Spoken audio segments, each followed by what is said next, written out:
சின்ன முருகைய சிங்கார முருகைய சின்ன சின்ன முருகைய சிங்கார முருகைய கொஞ்சி கொஞ்சி தமிழ் பேசும் செந்தில் வடிவேலனவ கொஞ்சி கொஞ்சி தமிழ் பேசும் செந்தில்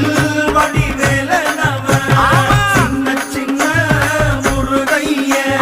சிங்கார முருகைய கொஞ்சி கொஞ்சி தமிழ் பேசும் செந்தில் வடிவேலனவ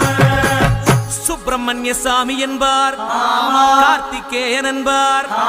சுவாமிநாதன் என்பார், முக அமுதன் என்பார், பாலசுப்பிரமணியன் என்பார், கருணாகரன் என்பார், கதிர்காம கந்தன் என்பார்,